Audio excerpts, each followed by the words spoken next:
नमस्कार, voice news में आपका स्वागत है। आप देख रहे हैं महाराव श्रीगंगानगर। रायसिंह नगर के विजयनगर रोड पर ठाकरे गांव के पास एक बोलेरो गाड़ी अनियंत्रित होकर पलट गई। हादसे में एक जने की मौके पर ही मौत हो गई, वहीं 2 महिलाएं सहित 3 जने हैं जो गंभीर रूप से घायल हो गए, जिन्हें आनन फानन में रायसिंह नगर के सरकारी अस्पताल में भर्ती करवाया गया है, जहां उनका इलाज जारी है। वहीं आपको बता दें कि एक महिला की हालत ज़्यादा खराब होने से उसे श्रीगंगानगर रेफर कर दिया गया है। वहीं शव को मोर्चरी में रखवाया गया। खेतों में 3 फेस लाइट की मांग को लेकर ग्रामीणों ने जीएसएस पर की तालाबंदी। रायसिंह नगर तहसील के गांव उड़सर के किसानों के द्वारा खेतों में दिन में 3 फेस लाइट देने की मांग को लेकर जीएसएस पर तालाबंदी कर धरने पर बैठ गए। ग्रामीणों ने कहा कि जीएसएस के लिए ग्रामीणों के द्वारा जमीन भी उपलब्ध कराई गई थी, जिसमें साफ तौर पर कहा गया था कि खेतों के लिए 3 फेस लाइट दिन में ही दी जाएगी। अब किसानों को दिन में 3 फेस लाइट नहीं मिल रही, जिससे आक्रोशित किसानों के द्वारा उड़सर गांव के जीएसएस पर तालाबंदी कर धरने पर बैठ गए। वहीं मुकलावा पुलिस का जाब्ता भी मौके पर तैनात है। प्रशासन अधिकारियों के साथ भी ग्रामीणों के द्वारा 3 दौर की वार्ता की गई, लेकिन वार्ता है जो विफल रही, जिसके चलते तालाबंदी और धरना जारी है। वहीं जीएसएस पूरी तरह से ठप पड़ा है, जिससे जीएसएस से जुड़े हुए सभी गांव की विद्युत आपूर्ति बंद है। श्रीगंगानगर के अनूपगढ़ कस्बे के राहूपीर फाटक के पास छोटे से विवाद में 2 पक्षों के 5 दर्जन से अधिक लोग आपस में भिड़ गए। मामला इतना बढ़ गया कि इस झगड़े में पुलिस के साथ भी हाथापाई होने लगी और हालात को काबू में पाने के लिए पुलिस उपाधीक्षक दलबल सहित मौके पर पहुंचे और लाठी भांजकर भीड़ को खदेड़ा। मामले में पुलिस ने दर्जन भर लोगों को भी हिरासत में लिया है। प्राप्त जानकारी के अनुसार ट्रैक्टर चालक ने बताया कि वह एक खेत से ट्रैक्टर में पशु चारा भरकर राहूपीर फाटक के पास से गुजर रहे थे। फाटक के पास एक स्थान ऐसा आया जहां केवल एक ट्रैक्टर के निकलने की जगह थी। इसी दौरान पीछे से गौवंश के साथ आ रहे कुछ लोगों ने उनके साथ झगड़ा कर लिया और उसके साथ मारपीट करने लगे। 5 दर्जन से अधिक लोगों के द्वारा आपस में लड़ाई झगड़ा करने से वहां सनसनी फैल गई। सूचना पर पुलिस भी मौके पर पहुंची। हालांकि पुलिस को भी बीच बचाव करने के दौरान धक्का मुक्की का सामना करना पड़ा। वहीं पुलिस ने भी सख्ती दिखाते हुए लाठियां भाजते हुए भीड़ को बड़ी मुश्किल से काबू किया। करीब 1 दर्जन लोगों को अनूपगढ़ पुलिस के द्वारा हिरासत में लेकर पूरे मामले की पड़ताल की जा रही है। सूरतगढ़ की संगम विहार कॉलोनी में एक महिला की गैस गीजर से दम घुटने के कारण मौत हो गई। घटना शुक्रवार देर शाम की है, जिसके बाद शव को राजकीय चिकित्सालय की मोर्चरी में रखवाया गया। शनिवार को पीहर पक्ष के लोग सूरतगढ़ पहुंचे तथा मामले में हत्या की आशंका जताते हुए पोस्टमार्टम की कार्यवाही से इनकार कर दिया। दिन भर चले समझाइश के दौर के बाद आखिरकार शनिवार दोपहर बाद परिजनों ने पोस्टमार्टम की स्वीकृति दी, जिस पर पुलिस ने कानूनी कार्यवाही कर शव को परिजनों को सौंप दिया। पुलिस ने बताया कि इस संबंध में मृतका के पति की ओर से मर्ग दर्ज कर जांच शुरू कर दी गई है। सूरतगढ़ की सिटी थाना पुलिस ने नए मोटर मार्केट में स्थित एक गोदाम से हुई लाखों रुपए के स्पेयर पार्ट्स की चोरी के दर्ज केस में 3 महिला आरोपियों को गिरफ्तार किया है। प्रारंभिक पूछताछ में पुलिस ने चोरी किया हुआ कुछ सामान भी इनसे बरामद किया है।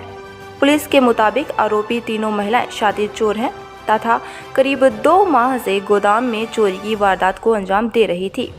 सांसी समाज की ये महिलाएं गोदाम के गेट के कब्जे हटाकर और चोरी करने के बाद वापस गेट को जैसा था वैसा ही कर देती थी। पुलिस इन्हें रिमांड पर लेगी तथा इनकी निशानदेही पर चोरीशुदा सामान को भी बरामद करेगी। साथ ही पुलिस कबाड़ियों को बेचे गए सामान को भी बरामद कर उन्हें भी गिरफ्तार करेगी। श्रीगंगानगर जिले की रायसिंह नगर तहसील के गांव सीमावर्ती क्षेत्र 6/8 एलपीएम ग्राम पंचायत के गांव 9 एलपीएम में ग्रामीण कबड्डी टूर्नामेंट का शुभारंभ हुआ। आज मुख्य अतिथि बीएसएफ के company commander Prithvi Singh Rathore, BSF camp पृथ्वी सर मैच का शुभारंभ रिबन काटकर कंपनी कमांडर पीएस राठौड़ ने किया। फ्रेंडली मैच 9 एलपीएम 21 एमडी के बीच हुआ। कबड्डी का मैच महिला वर्ग पहला मैच हुआ मां सरस्वती वंदना के साथ। इस मौके पर बड़ी संख्या में ग्रामीण मौजूद रहे। आयोजन युवा कबड्डी क्लब 9 एलपीएम के द्वारा तृतीय शुद्ध ग्रामीण टूर्नामेंट का शुभारंभ आज गांव 9 एलपीएम में हुआ। इस मौके पर जनप्रतिनिधि एवं मुख्य ग्रामीण मौजूद रहे। आज शादुलशहर विधानसभा क्षेत्र के चुनावड़ में कांग्रेस के 4 साल पूरे होने पर भारतीय जनता पार्टी के द्वारा प्रदेश नेतृत्व के आह्वान पर चुनावड़ से भी जन आक्रोश के रथ को रवाना किया गया। चांदनी शर्मा के द्वारा विधिवत पूजा अर्चना कर जिला अध्यक्ष आत्माराम तरड़ के जन आक्रोश के रथ को रवाना किया गया। यह रथ शादुलशहर विधानसभा क्षेत्र के हर गांव ढानी में पहुंचेगा। इस रथ के साथ भारतीय जनता पार्टी के कार्यकर्ताओं सहित अन्य पदाधिकारी रहे मौजूद। बार संघ अनूपगढ़ के द्वारा पुलिस उपाधीक्षक कार्यालय के बाहर आज अनिश्चितकालीन धरना शुरू किया गया है। आज एक बार संघ एसोसिएशन द्वारा धरने के दौरान पुलिस उपाधीक्षक जयदेव सिहाग के मार्फत बीकानेर पुलिस महानिरीक्षक के नाम ज्ञापन सौंपा है। ज्ञापन में बार संघ द्वारा यह मांग की गई है कि उनके बार एसोसिएशन के एडवोकेट की लड़की की शादी सूरतगढ़ में की गई थी और लड़की के ससुराल पक्ष के द्वारा लड़की के साथ दहेज प्रताड़ना और उसके साथ मारपीट की गई है और जिसके खिलाफ पीड़िता राजविंदर कौर निवासी बंडा के द्वारा अनूपगढ़ पुलिस थाना में ससुराल पक्ष पर मारने की कोशिश का मुकदमा दर्ज करवाया है, जो करीब 1 माह पूर्व करवाया गया था, परंतु पुलिस द्वारा उस पर अभी तक कोई कार्रवाई नहीं की गई है, जिस पर बार एसोसिएशन द्वारा यह मांग की गई कि पीड़िता को जल्द से जल्द न्याय दिया जाए और ससुराल पक्ष पर कड़ी से कड़ी कार्रवाई की जाए। आज बार संघ की पुलिस से वार्ता के दौरान यह फैसला किया गया है कि जब तक इस पर कोई निर्णय नहीं लिया जाएगा तब तक बार संघ के द्वारा अनिश्चितकालीन धरना सुबह 10 बजे से शाम 5 बजे तक रोजाना जारी रहेगा। सर, आप अनूपगढ़ बार संघ के अध्यक्ष हैं और आज डीवाईएसपी कार्यालय के बाहर वकीलों से धरना लगाया गया है, किस मांग को लेके है सर? हमारे बार एसोसिएशन के वकील है चरणजीत सिंह चंदी, उनकी भतीजी कोई 1.5 साल पहले शादी की थी सूरतगढ़ में, तो उसके ससुराल वालों ने सबने मिलकर उसको मारने का प्रयास किया था और इससे पहले जो है ना हमने उनको बसाने का पूरा प्रयास किया, प्रोटेक्शन वारंट लेके आए हाईकोर्ट से, लेकिन उन्होंने इस चीज़ को कमजोरी मानते हुए इसको मारने का प्रयास किया और हमने वहाँ से उठा लाए और कई बार पंचायतें होगी, कई बार थाने थुने में भी हो गए, लेकिन वो नहीं माने। सर, कारण क्या है उसका? उसका कारण ये है कि वो दहेज की मांग करते हैं, रखना भी नहीं चाहते, जब तक उनकी मांग नहीं पूरी करते तो वो रखना नहीं चाहते और वो मरने के लिए थोड़ी छोड़ सकते हैं। इसलिए यहाँ जो धरना लगा है इसका एक ही उद्देश्य है कि वो तीनों मुलजिम है, मारने का प्रयास तीनों ने किया, जबकि पुलिस वाले जो है एक को ही मुलजिम मार रहे हैं 307 का कि गला सिर्फ एक अकेले ने दबाया, जबकि तीनों का रोल है बराबर का। तो इसलिए हम चाह रहे हैं कि मुलजिम बने तो तीनों के तीनों मुलजिम बने। सर, आपने यहाँ पे FIR कब दर्ज करवाई थी?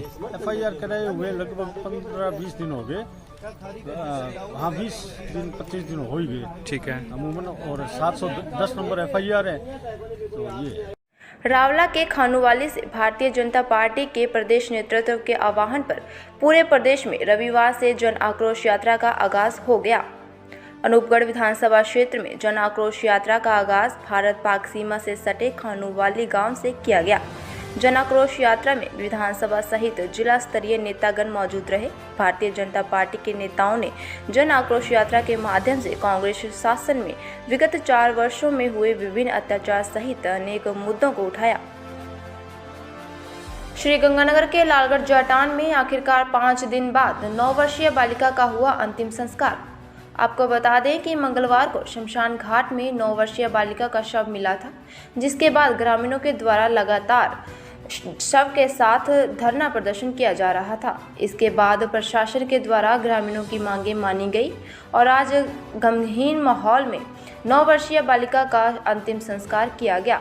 आपको बता दें कि गांव के ही एक व्यक्ति के द्वारा 9 वर्षीय बालिका के साथ दुष्कर्म कर उसकी हत्या कर दी गई थी।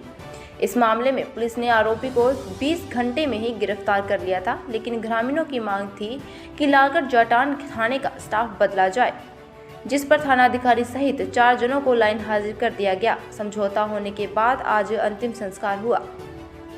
सूरतगढ़ में भारतीय जनता पार्टी की ओर से आज जन आक्रोश यात्रा का शुभारंभ किया गया। शहर के लोक देवता बाबा रामदेव मंदिर प्रांगण में पूर्व मंत्री और सूरतगढ़ विधायक राम प्रताप कासनिया तथा पदाधिकारियों ने संयुक्त रूप से केसरिया पताका फहराकर इस जन आक्रोश यात्रा के रथ को रवाना किया। इस दौरान विधायक राम प्रताप कासनिया ने प्रदेश की कांग्रेस सरकार पर जमकर निशाना साधा। विधायक ने कहा कि यह यात्रा सूरतगढ़ में 4 दिसंबर से शुरू होकर 14 दिसंबर के मध्य समूचे विधानसभा के क्षेत्र के प्रत्येक गांव और पंचायतों में भ्रमण करेगी। यात्रा में पार्टी के सभी पदाधिकारी और कार्यकर्ता एकजुट होकर जनता के आक्रोश को शिकायत के माध्यम से सरकार तक पहुंचाने का कार्य करेंगे। इस मौके पर पार्टी पदाधिकारी और कार्यकर्ता मौजूद रहे।